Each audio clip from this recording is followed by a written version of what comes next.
live from Los Angeles. Michael, that's a bad pass.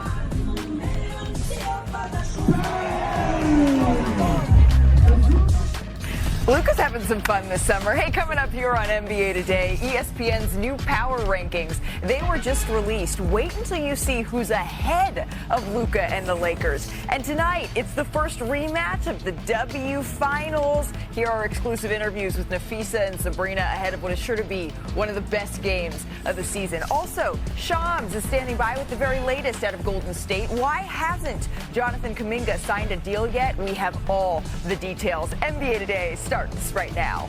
And that is the developing story that we're going to start our show with. Forward Jonathan Kuminga, he headlines a group of restricted free agents. As reported by Shams, the Warriors have been in contact with several teams, but have not received an offer to their liking on a sign-in trade here for the fifth-year swingman. And this is all very important because the Golden State Warriors, look at this, they're the only team this offseason that is yet to make a single move, a single acquisition for a player with NBA experience. So for the latest on Kuminga, we're joined by the duo who broke the news this morning. Of course, our senior insider, Shams Charania, is here. And for the very first time, we say hello to our new Warriors reporter, Anthony Slater. Anthony, welcome. We're really excited to have you here. Yeah, I'm pumped up. We're pumped up, and we kind of wish that we were maybe doing this over a drink in your backyard right now. But we're really excited to have you. Shams, I'm going to start with you. What is the latest with Kuminga and his contract negotiations here with Golden State? Malika, this is turning into a battle of control over the short and long-term future of Jonathan Kuminga as a Warrior or otherwise. I'm told the Warriors presented Jonathan Kuminga with a 2-year, $45 million offer that contained a team option in the second season, as well as him forfeiting a built-in no-trade clause as part of the deal.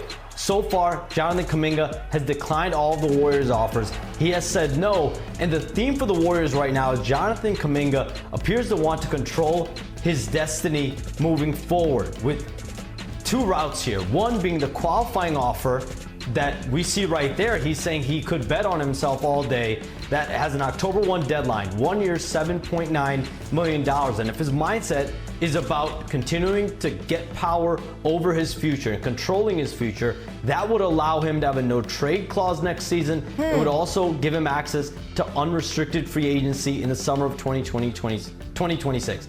The other route for Jonathan Kuminga is sign and trades. The Phoenix Suns and Sacramento Kings have both had interest in him, have given him offers up to about 4 years, $90 million, have given him a player option as well, have also promised him a starting role, guaranteed minutes, and control over his future with that player option.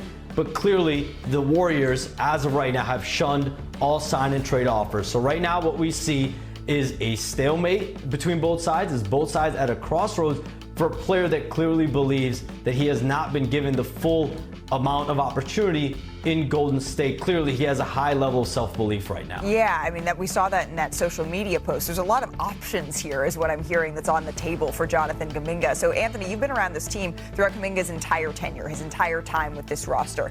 Do the Warriors, because I hear confidence coming from Kuminga, do the Warriors feel confident that they will eventually reach a deal here? Yeah, for sure. They've been pretty firm in the last few days saying, there's a reason why it's called restricted free agency and not unrestricted free agency.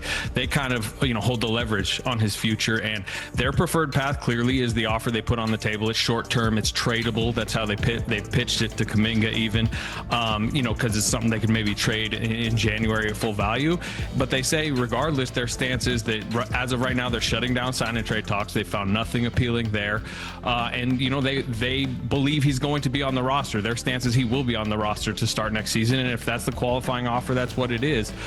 The concern there, the flip side of that, is the messiness of this. It's already, as you all can attest, has become kind of a messy restricted free agency. Yeah. How about when this gets to training camp? How about when the veterans are around, looking around, saying, is this going to be a distraction in one of Steph Curry, Jimmy Butler, and Draymond Green's final contention seasons? I think that's where there's a potential, pivot point, breaking point in this. But as of now, as Shams mentioned, it's a stalemate, and it continues to be messy. But right now, the Warriors are saying they're shutting down those sign-in trades talks. So if they are looking to re-engage for the Warriors here at some point, Shams, what would a potential sign-in trade eventually look like? Because they're saying right now they expect him to be on the roster.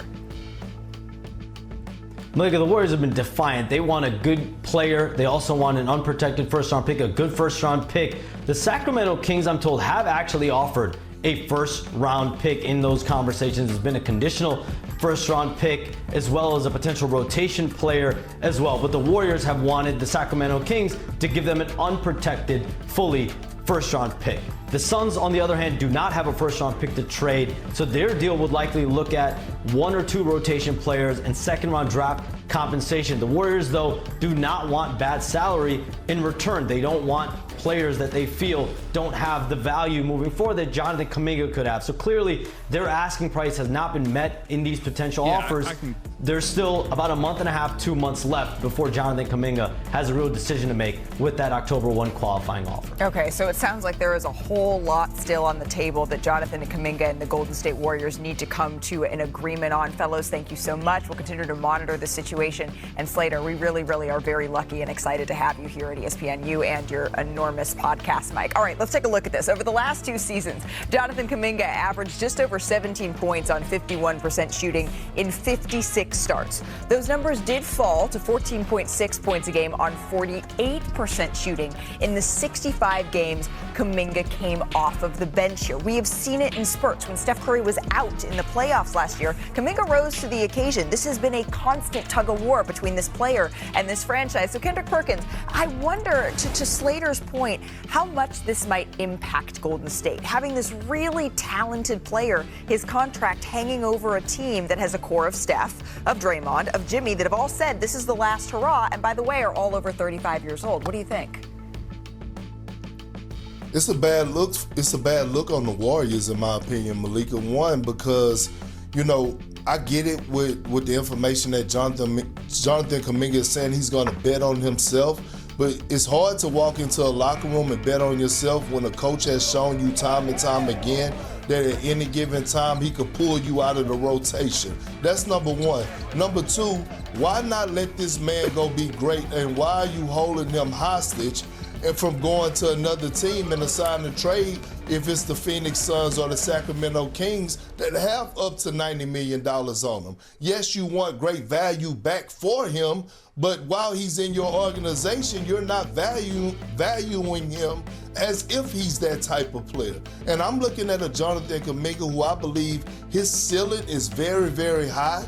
His peers feel the same way, and I just don't understand what a guy that you drafted with the number 7 pick that's been showing you signs and that's been developing. He never comes in the training camp out of shape. We never question how hard working he is. He's gotten better every single season. What is the deal? Well, the one thing that's really interesting, the Warriors are getting only offers from Pacific Division foes. They have not done a trade with the Kings since 1991. I believe that was a Mitch Richmond, Billy Owens trade, if I'm not mistaken. They haven't done anything with the Suns since 2013.